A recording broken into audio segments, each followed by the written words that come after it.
이번 영상에서는 재벌과 같은 초부자가 아닌 경제적 자립을 이루어 특별한 노동 소득이 없더라도 생활이 가능한 수준의 부자, 즉 10억, 20억 정도의 부자에 대해 이야기해 보려고 합니다.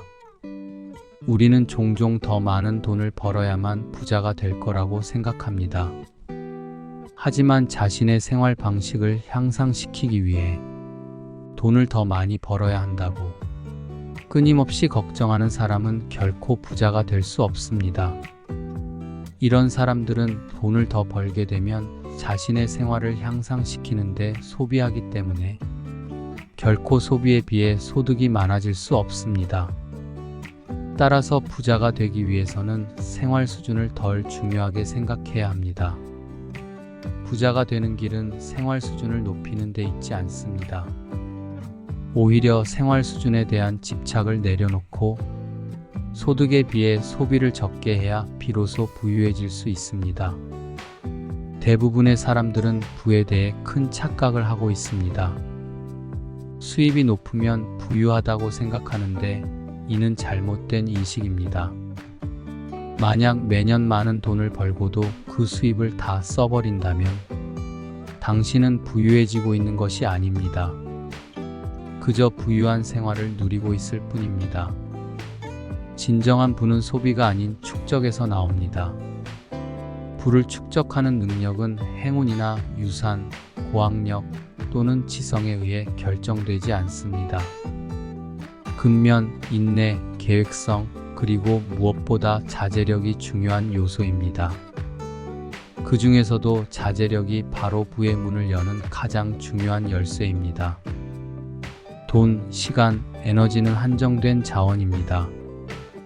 우리는 모두 이를 어떻게 사용할지 선택해야 합니다. A라는 사람을 생각해 봅시다.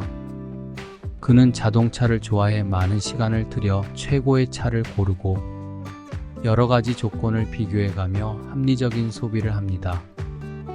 반면 B라는 사람은 중고차를 빠르게 구입하고 남은 돈을 자신의 투자 포트폴리오에 넣었습니다. 누가 더 부자가 될 가능성이 높을까요?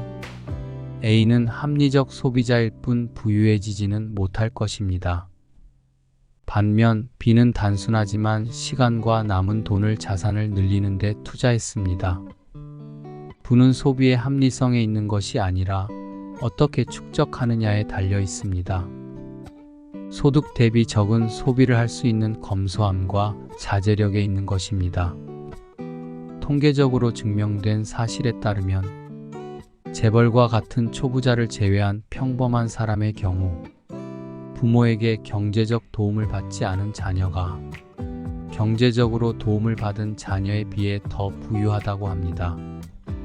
경제적으로 도움을 받는 성인 자녀의 경우 자신의 소득과 경제적 도움을 합한 금액을 소비에 사용하므로 자신의 재정적 능력에 비해 더 많은 소비를 하게 됩니다. 하지만 검소한 생활 습관을 가진 자녀는 스스로 자립할 수 있는 능력을 키우며 절제하는 법을 배웠기 때문에 재정적 지원 없이도 훨씬 안정적인 삶을 살아갈 수 있다고 합니다.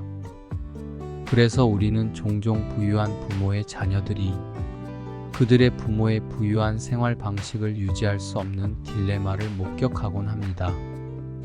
검소하지 않은 아이들은 성인이 되면 부모의 재정적 지원을 필요로 하게 되고 심지어 형제 자매들 간의 경쟁을 벌이는 경우도 많습니다. 많은 사람들은 과소비 습관을 유지하기 위해 일하고 있습니다. 즐거움을 위해 돈을 버는 것이 목표라면 결코 진정한 부를 얻을 수 없습니다. 결국 우리의 목표는 재정적 안정에 있어야 합니다. 마지막으로 씨앗과 돈은 매우 유사합니다.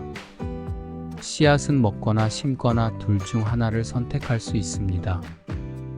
그러나 씨앗이 자라나 큰 열매를 맺는 모습을 본다면 그것을 먹어 없애고 싶지 않을 것입니다. 돈도 마찬가지입니다. 우리가 소비를 줄이고 자제력을 갖추며 투자하고 축적할 때 비로소 우리는 부유해질 수 있습니다. 소득이 얼마이건 언제나 자신의 소득보다 검소하게 사는 습관을 가져야 합니다. 이는 개인뿐만 아니라 국가 전체에도 적용되는 진리입니다.